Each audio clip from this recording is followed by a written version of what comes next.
we're back. Nice turtleneck, Hawk. Thank you, thank you. Yours is not looking that bad either. Thank if you. I'm being honest. I do appreciate it. All I've been thinking about is the grand final and the semis today. So to recap, Florry is automatically qualified. He's already through. And we're going to be first looking at a face-off between Magia and Habibi. So, as usual, so far, mostly our two players are presented with a quest before the match that they have to complete within 60 minutes. For the semifinals and the finals, the nations that our players are going to be presented with, we're going to reveal all of them. They're going to be able to see all of them. And they can choose whichever one they want to. And they can even pick the same nation. And then the winner of that goes against Florry in a 2-match grand final. Who do you think is going to go to the final here? We've been saying do our little biased predictions here. We've been saying it the entire time. Habibi is our favorite. And it feels weird if we weren't to back him now, right? I mean, he's only got 6 points. But it's been 3 series of 2. Why? What do you think? You going against me on this one? I'm going to back Magyar, honestly. Oh. I think he's going to take it away. I think we're going to see him in the finals versus Florry, man. No meme, no cap, or whatever the kids say these days. For real, on God, you know? Let's hear what the players have to say, huh? First up, Magyar, you came in second. You defeated Habibi last week. How are you feeling going into the semi-final? I mean, I should win this. Well, there we go. That's how I'm feeling. That's the confidence we want to see. All right, and I mean, same question to Habibi, but in reverse, I guess, because you did lose to Magyar last week in one of the most brutal challenges that we've seen thus far. How are you feeling going into this one? I should have won last week, and I should win today as well. Okay, interesting. Pride on the line, high stakes. And both of you, how confident are you if you are able to, we'll start with Habibi and then we'll go to Magyar. If you are able to get through the other opponent in front of you through into the finals, how confident are you that you're going to be able to take on Florry and win? 50-50. 50-50, all right. Magyar, do you have, either going to win or not. Do you have better odds, do you think? With this format, it's a toss-up. I think if I was allowed to theory craft, I could win somewhat consistently, but this much randomness, we'll see, I guess. All right, well, I really endorsement of both your abilities, I guess. Right, chaps, are you ready to get cracking? The semi-final challenge, ladies and gentlemen. Which one of these two boys is gonna take it to Florry in the finals? Let's see what their challenge is. A bull in a china shop. Own as many provinces in the China subcontinent as possible. Nations, Manchurian candidates. Let's see what our picks are. Haishi, boom. Shibei, boom. Nanai, Solon, Orochoni, Nivik. It's not good for me. I never play this region, I'll be honest. Oh. It's not looking good. I'll let Magyar pick first. I really like playing Hordes, and I really like this region. I mean, the obvious candidate is Haishi, right? I'm just gonna play Haishi. No, I'm gonna play Haishi. I'm gonna play it very, very boringly. I mean, it is still taking on Ming, so I don't know how boring that. If you're able to make taking on Ming boring, I'll be very impressed. Ooh, I'm just gonna pick the same thing because he knows more about this region. That's a very safe choice. Not gonna lie, we picked the rest of these nations as a flex. Yeah. Well, both of you are going to have 60 minutes to own as many provinces in the China subcontinent as possible. Both going the height C, so it is just pure skill. Habibi, presumably on a second monitor, typing in r/e for how do I play as height C. I'm looking up the guide video right now.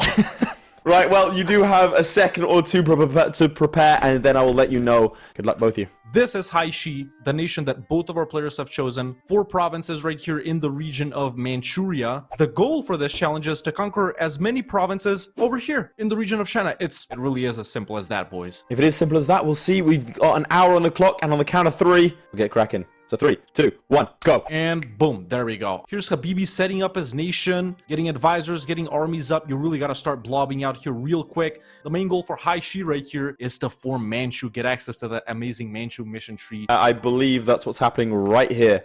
As we see. Go. At the same time, Habibi declared, actually. Very nice. Interesting. Nanai and Korchin. Korchin, in this case, being co-belligerented. Ooh, I don't like this. I don't like this at all. He's called in an ally. His boy? That's his boy. But he's occupying it for himself. No province is of vital interest. Yeah, that's the thing. You could, like, calling in allies here is tricky because everyone wants everything. Pretty much. So what you should be doing, or one option, is to attack everyone yourself, co-belligerent them, because these guys are all spread out far enough so that such that you're able to just blitz one nation and then go for another. And then you want to occupy as many provinces as possible and, well, conquer them. So if we go into Habibi's game right here, we can see that he is in the exact same war, Nana and Korchin, but he is doing it alone. Slight difference from Magyar's game. The for Manchu decision is pretty much this right here. Adopt Manchu identity. You need to own Hun Kun, which is this province right here, and Jilin, and then 20 provinces, which are Jurchen culture. And then you get the for Manchu. It's really as simple as that. Then you get cores on the entirety of the Far East. Then you can push into some of these other guys right here. So Magyar taking a bunch of territory. And again, some of these are some of these aren't as useful as other provinces because again, forming Manchu doesn't require them. But the base tax is useful. Plus, raising gives you a leg up. I believe that's what's happening here. Raising, of course, giving you money and also some power, which is very, very useful at the start because you can rush Tech 4, a very important tech. Bear in mind, as the Manchu, you also get special bonuses and stuff that come in the form of events when you attack the Ming. I think it's Shenyang, isn't it, that falls immediately? So you can just go straight for Beijing. Taking the mandate as well means that everything's 25% cheaper, so we should see a slow ramping up until, what year would you say? 10 years max. Yeah, 10 years max. I was thinking more like 54. You don't think he's going straight for Ming now, right? Magyar is a good player, to be clear. And Magyar also said that this is an area in which he's comfortable, so clearly he has a strategy in mind, and he's going for it. He's at speed 4 and 48 already.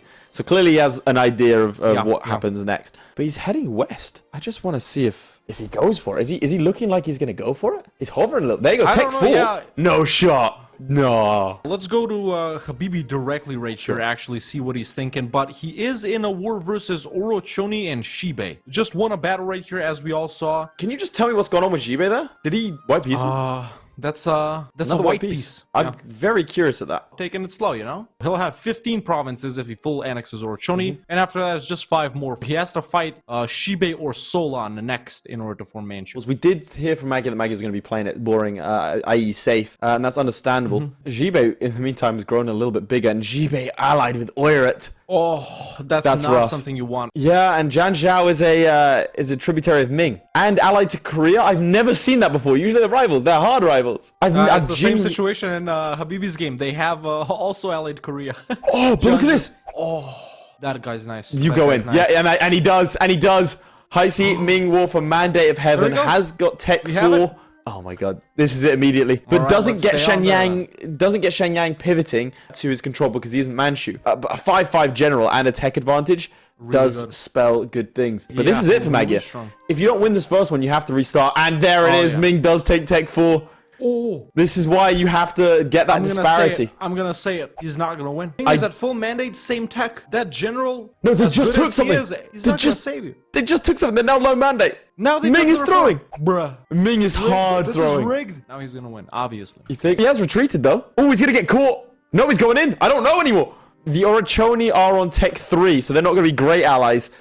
Okay, it looks like an attack here. He has to stay in the grasslands. Let's not forget he does get a bonus for that. I think this might have been a slightly premature declaration, but we'll see. It depends if these guys are going to reinforce in time, because they will reinforce very nicely for him. Yeah, sacrifice this lot. Okay, Orochoni getting taken out. See this 25% shock damage increase? That's kind of important. But Orochoni's been wiped out. Okay, this should be a victory here. Oh, it's a nice wipe right there. He's got to chase the ones in Yeha or whatever that is. Yeah, he needs to make sure he splits these guys up. It made the war a lot trickier that they teched up, but not impossible. Oh, that's a 0 from the Ming. The Ming straight throwing. It's close. If he gets there. Oh, if he reinforces, that's not. Oh, that's a very important victory for Magyar there. Reinforces well. It's a good start.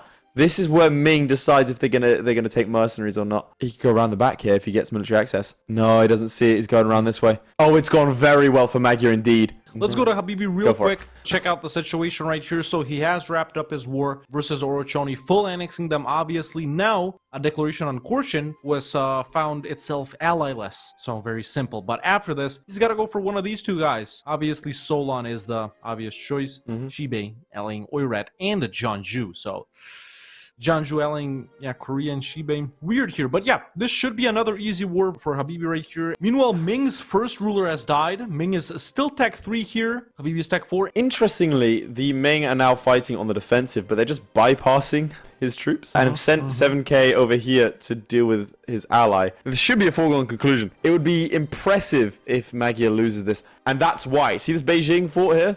That traps all this lot in this region, and they can only retreat into Korea. And you can see Do the they AI not have access in panicking. Mongolia? I don't see why they would. No, nothing. Ming, by the way, in this war has lost 100,000 troops. Oh, hang on. That's not good. Did you see that? 2 losses. Now he can get away with this. So you're oohing at the losses, or has something happened in your game? No, look. Habibi declaring war on Shibe, Jeonju, and Korea. Okay. Korea's like really strong at the start, man. Very strong, with a mountain fort to defend them as well. Yeah, we'll see how this goes. Jeonju I say is that's the a harder primary war than belligerent. Ming, personally. Yeah, honestly, it might be. Yeah. More annoying for sure. Oh, absolutely. The mountain fort is miserable. Absolutely. Do you want to go to Habibi directly, and we'll see what? Yeah, what let's go to the Habibi APM directly is. right here. The issue is he has to go through 2 mountain forts. Yeah. He's got to go through 2 mountain forts to get to the 3rd 3, mountain fort. actually. Well, one of them's a capital, but still, that's nasty. We got that 10k Shibe stack coming in from the north. Didn't really force that's in not time. nice. I mean, going for this fort, like the capital has to take place, but still, this is a very, very painful. But there's Tech 5. That is incredibly useful, but he's not going to be able to get a breath to take advantage of that, I don't think. This has been rather useful for Magia, meaning that the mountain forts have not been hard to take because Ming has been distracted elsewhere.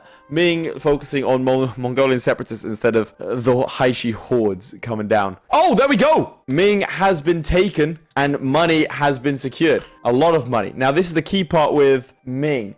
Is that you can take a lot of money, so you sort of keep yourself afloat by just keep on taking from them. Wait, did he take the mandate? No shot, did he? He did it. He did. Which means he gets unified China. I am very surprised that he did that. I think we're going to see differing strategies right there. I don't think Habibi is going to be going for that. No, But I yeah, wouldn't click have on done the that. Oh, annex. there we go. Another war against Ming. Nice. Okay, I like the strat. Okay, so instead of going the usual horde, raise everything, is going straight in again against Ming in terms of taking land. Because, okay, if you have a truce with the Emperor, you don't get the Mandate of Heaven, Caspelli. But Unified China, if you look at all this land that can be taken, Unified China works much in the same way in terms of taking pure amounts of land, and you can still take, another 2,700 ducats off of Ming. So only losing a ducat a month, I'd have thought it would have been more, or at least you can afford more. But look at all of this land that can be taken. On everything you occupy, you get insta cores. That is a pretty fun way to play it, Let's go over to Habibi right here. So still in this war versus Shibe, Jeonju, and Korea, not going that well. Still no piecing out of any of these guys. Manpower is still okay, army is still okay, but really there's so many areas to focus on and stuff like that. And by the way, Jeonju's fort, the capital fort, has fallen. This level 2 mountain fort, still no. So these guys running around, they still have a way bigger army than him, by the way. Like 30k versus 14. devastation for Ming. That's what it is. Technically, I mean, the show's priority is not in favor of Magia right now, but it really doesn't matter because all these provinces, look at that, now core provinces. So no overextension, just immediate cores. This, I think, I'm not too big to say it. I think this is a better strat than the one I was thinking of. Oh, it's inherently a better strategy. Honestly, boys, not looking too good for Habibi, man. What's the game plan? Why not hop in and ask him? That's right, we can actually do that. All right, maybe not to try and distract you at a crucial time in your war, but how's it going and what's the game plan? Oh, it's pretty bad. I'm trying to form Manchu, gives negative mandate, and then I was going to go with the mercs that are going to respawn, but kind of cost me a lot this war by having tech advantage. So plan to just stick it out and then finish it, or are you just trying to get out of war as soon as possible? I need to just get one province. Sure. And Okay. Korea should want white peace soon. As soon as I have positive war score, I can get positive war score. Good luck to Yeah, you. I don't that's envy your about it. position. Yeah, good luck. Yeah, definitely a tough That's rough. war for Habibi right there. In the meantime, siege ability and fort defense given to nice. Magia. It's going swimmingly for Magia. You couldn't really ask for more. Do you think that Magia's biting off a bit more than he can chew? I don't know if I'd do a double war like this, Ooh, go on. Habibi choosing to restart. It's not a good sign, but honestly, with Ming, it's not the worst thing. Oh, God. He's taking the forts. It makes sense. It makes so much sense, but I don't want to be here. I can't be... This isn't in my contract. I can't be forced to watch this. Yeah, But he maybe we pieced up. should just give it to Habibi just because of I this. think so. It just... oh, dude, I don't feel so good. The sickness, it's coming back. But wait, no, I'm cured because this is actually good. It's good. For gameplays as disgusting. As And there we go, another attack again. Let's see what cores he's got. That's a lot of cores. Basically, cores on all of northern China. Oh, there's Meow popping out. That's that. That's gonna suck. We're gonna see a couple more of those, I think, before It's all over. Ming Particularists is going to be rough. Sang Separatists. I'm not seeing too much else, though. Ooh, we're down to 25 mandate. By the way, Habibi has restarted here. Let's take a look at his game real quick. Starting more immediately and actually losing to Jianzhu and that's a restart. That's a restart. Maybe I shouldn't have even shown this. No. No. The pain. Flip back to me, buddy. Let's go back to Magyar. Okay, so with 20 minutes left, it's a little bit tricky, but again, still not impossible. Magyar does not have that significant of a lead. It has 1, 2, 3, 4, 5, 6, 7 provinces in China. Presumably going to get a bunch more in this war. Almost down to the 20-minute mark. Habibi restarting for the second time with 20 minutes to go. It's going to be tough, you know. It's going to be tough to see him pull away with the victory, if we're being real right here. We do see another victory, again taking the forts. That's what I mean by biting off a bit more. He's securing forts each time so he doesn't have to go after them again and again. I actually really like that strategy, but if it isn't implemented properly, it's going to be slightly trickier. But sitting with 2,500 ducats in the bank and a hefty army, in fact, yeah, 55k. Nice. How much is that? There's another deck. Boom. Actually, that's the second largest army in the world right now. Ming's gone bankrupt. Oh, and that's what you don't want to see if you are Magyar right now. Oirat Conquest of Ming. That makes things a little bit messier. And this is annoying. Why you try and cut them off a little bit. But again, I have to respect the fort strategy here. It's kind of working. I'm going to go to Habibi here to show you guys that in his third restart, a successful war versus Korchin. Just like last time, though. What's up with that? He is about 25 years behind here, so he's gonna have to whip out something special. And about 40 minutes behind as well, so but maybe he does have the skills to do something special. All the tricks. Yeah, I agree that he does. Dude, you see that 20k sitting on Beijing right now? I deck on Ming. He's got 2 more years till Tech 4. Is focusing, no advisor though. Interesting. Yeah, you have to just go. That's too good of an opportunity. 21%. You know, Ming is willing to take mandate. Oh no! There we go. Garrison's low. Doesn't matter. He wouldn't have taken it. He's waiting for his morale to tick up, and you can see he slowly slinks away back into his capital province. That was an opportunity there. That is rough. Bruh. That is rough. We do see a lot more provinces over here. That's exactly what I want to see. I think declaring war on Mao also a possibility, but just go to war with Ming again. Right, there we go. Yeah. Mao immediately went in so fast. Troops are currently exiled. Oirat's the issue. We'll see how many they take. Yeah. But a commanding lead for Magyar. A commanding lead. And it just goes to show that's how much familiarity does matter in these sorts of events. Like knowing these regions, like whereas Magyar, we happen to pick something that Magyar apparently is incredibly familiar with. So familiar to the point where he's able to do this. Meanwhile, Habibi ending another war right here. Taking some more provinces from Shibe or whoever was located here. A bit from Nanai as well. Currently at 23 provinces. A lot of them aren't Jurchen culture though, so he still needs to fight some more of these guys. We'll see. This is his best start so far. Unfortunate with the Jianzhu alliance once again, but... Oh god. Dali's here, Shu's here. Yeah. You have to declare war immediately on those to make sure they don't get any allies. Yeah. Yeah, there it is. Looking at it right now. But this is where it's going to get nasty. There it is. Boom, boom. Oh, let's go for Ming. Oh, Ming again, right. Finally, Habibi has started his war with Ming. Let's see which... 12 minutes, not long, but still potential. I mean, Magyar's playing this perfectly, but Magyar's also playing kind of slow. He did say he was going to play boring, more boringly, should we say, or more dull. I can't say that I can't say that I agree with that statement. I don't think he's played boring at all. I think he's played perfectly. It's hard for me to say that Habibi can take over here. But it's not impossible. This is very impressive. 30 years in. Yeah, that's really strong for 30 years, yeah. Even his... Oh my god, even his own battles are going well. Like, look at that. No leader, outnumbered to a 2-star general. Still wins. I'm sensing something's a little bit rigged here. 43% already. I mean, that's disgusting. Habibi is taking Ming, by the way. Go for it. Shenyang being occupied by Orochoni, by the way, which he has called into this war. Ming army is nowhere to be seen. They're right here. Can't cross, can't go over here. I don't think they got mill access through Mongolia. They don't. So that's excellent. Yeah, there we go. About to have a battle right here, as we can see in Luan, perhaps? Ooh. Yeah, definitely going in to chase some of those guys right here. We do enter into the final 10. Maybe going for some, not going for some forts, actually should be going for Datong right here, of course. We get an update on Red Hawk's gamer dent. Well, I don't have one because my hair is so short, but we can get an update on Lathes.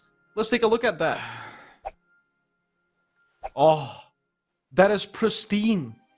Ladies and gentlemen, pristine gamer dent right there. It's bad because the point my hair is probably going around it. It's like 2 wigs. It's horrible. It's really horrible. You know the worst part I found? Is that when I put my headphones on now, I have hair inside the headphones, so I have to take out the hair. It really annoys me. But yeah, sieging down Xi'an right here. his ally Orochoni sitting on Datong. Look, Ming isn't even engaged. They got scared, but I don't think they would have engaged them, honestly. I don't want to show off Magyar until the end of the game, personally. I want to Really? keep it. Yeah. You want to keep it a secret? Because you've got 6 minutes left, 6.5 minutes, and the whole So idea you're was. stay on Habibi till the end. I think so. Yeah, you wouldn't believe what's going on here. Magyar's regressed a lot, and it's making things a lot. I don't want to give anything away, but it's making things a lot closer than you might think. Okay. No. We'll keep it to the end. We'll keep it to the end. Okay. I'm keeping it on. Yeah. I'm keeping it on. We'll keep it to the end. Yeah. So yeah, so Habibi's is going through his war with Ming right here. There we go. There's the peace out. There's a couple provinces. 1, 2, 3, 4, however many provinces. Yeah. Now, shifting Beijing's capital down south to Nanjing is great because Beijing's a fort, whereas Nanjing, Yangzhou, sorry. Yangzhou doesn't have, it's just level 1 capital fort. And there's the cash as well, so money is not going to be too much of an issue. Obviously, money is super important. Habibi did not take the mandate. I can confirm. The only CB he has right now on Ming is the regular tribal conquest. Because he didn't take the mandate, he doesn't have unified China. He doesn't have take mandate because he has a truce. So, tribal superiority, the Horde CB is the only thing he has. Dude, that just shows that it's a powerful, unified China, such a powerful strat. Yeah. I will say. He needs to declare another war. He can't just rely on RNG. What is he thinking? What he can't declare war. He needs to stab up. That's what he's waiting for. There you go. Has he raised the provinces? No, he actually hasn't. And he should be raising provinces. He's raised Beijing. But hasn't raised the other ones. Yeah. That's going to make it super expensive to core. Okay, a lot more rebels here.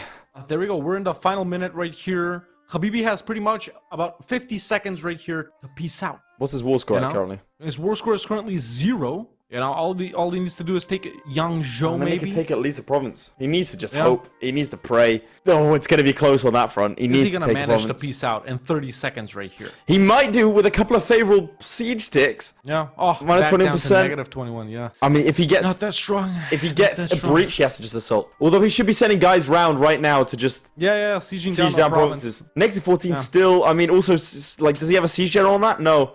Doesn't look like he does. 10 seconds, he needs this. Yeah, no general at all. Yeah, 3, 2, 1, there we go. We're done. Yes, of course. The challenge for today, for our semi-final right here to see who's going to compete versus Florry, was the goal: conquer as many provinces in the super region of China. And I can definitely let you know that Habibi has conquered 1, 2, 3, 4, 5, 6 of them. That's all he managed to get, unfortunately. But maybe it was enough. Let's take a look at Magyar's game. I will say that, Magyar's, he's fine.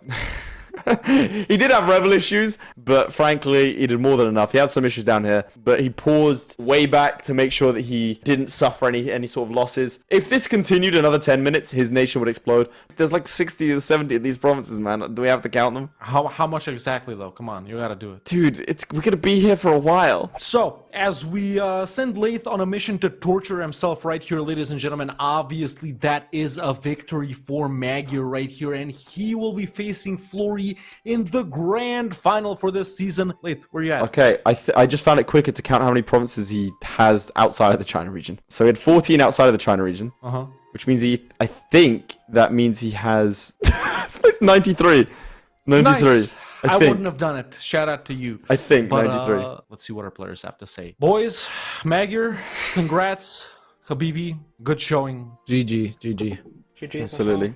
So, Habibi, where did it all go wrong? I had some pretty bad starting RNG, but I think also, I don't know, maybe if I had that last run as my first run, I could have had a chance. But, Magyar knows his stuff when it comes to China. A lot of, I kind of knew that I lost when we got this region, I'll be honest. It's like, honestly, one of the only regions I don't play, which is surprising, I know, because a lot of people love this region, but I just don't play here. So, it is what it is. We'll play in another season and we'll try our best there. Absolutely. Well, Magyar, that does put you through to the final. Habibi, this is where we say goodbye to you. You are our 3rd place champion. Can we get some on the charts? Number 3 on the charts. There we go. Bronze. That's where it is. Magyar, you are through to the final against Florry Warrior. You have 2 more matches left to play today, so we'll let you compose yourself. Congratulations to both of you. And, well, hopefully we'll see you, Habibi, next season. And Magyar, we'll see you in just a moment. All right. That's it. The final. The final. It's here. Ladies and gentlemen, it's finally here. Make sure to subscribe for the next duel.